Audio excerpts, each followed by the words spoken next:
Kawang'iyo motende kod weche mag ohala ni jolupo e kaunti ma Migori dwaro mondo piny owacho okonygi yudo hola kokalo kuom riwruoge mag saga. Jolupo go bende ywago lal mabiro kaluwore kod pek mar yudo baraf kaachiel kod arita ma onjawre e nam Lolwe.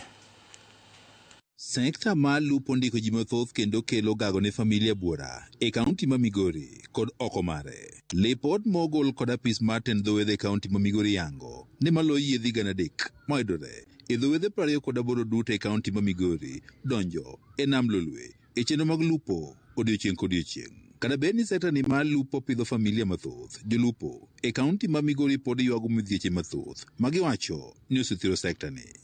Wachi marach kodwa sana wan jonam ni kitu ya Waganda. Maskari ma Uganda biro to chako chando kwendegi. Gia kocha gimuomo nyaka kwendegi magimawa rech. Midhiechegi gin moting'o onge mar arita makare nam Lolwe kagiwacho ni pod gikale sand e lwet apisas mowuok e pinyno ma Uganda kaachiel kod Tanzania. Ka yie wuok ka madhi nam wakawo before 10,000 mano budget.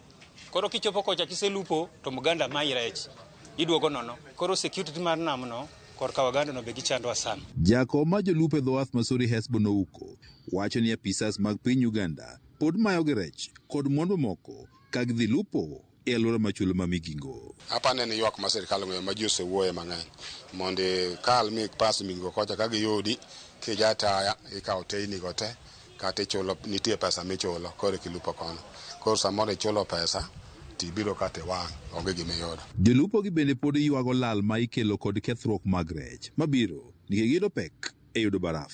Kelo lal maduong' kabisa sorika ni ahinya jok maluwo mbutagi ke sani mondo yud baraf nyaka odhi makanye ke nyocha jogo ng'ado stima koro mondo odhi mana gwasi ema ome baraf. E dho wath Masori kambi mar rech moting'o nyaka kama ilose baraf manoger kod piny owacho mamalo kod omenda maromo milion 140 nyaka sani pok okelo resruok ne jolupo. Kaka ineno wantiere kani nolos masin kendo nomiwa gimoro amora to nolos gi yo mok nyal kelo mwandu onyalo mana wang'o johala.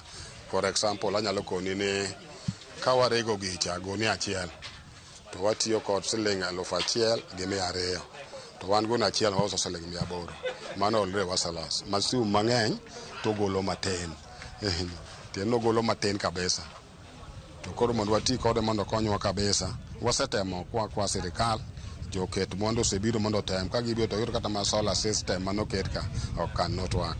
Jolupo pod wuotho ndamo mabor kendo tiyo kod omenda mathoth ka gimanyo baraf ma gitiyo godo e kano rech maggi.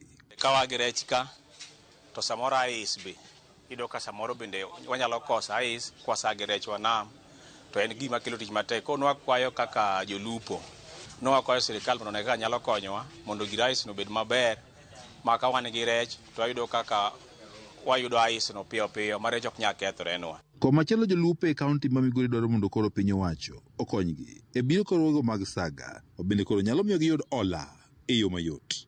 Gagoero kamano ni Fisheries Department gisetemo kata jo county gisetemo kaka ginyalo to pod nitie gik mwagombo mondo wayudi. Namba achiel mondo wago ohala kabisa wadwaro mwandu moro ng'ama nyalo miyowa mwandu kata grant ahinya grant. George Juma, Ramogi TV, Migori.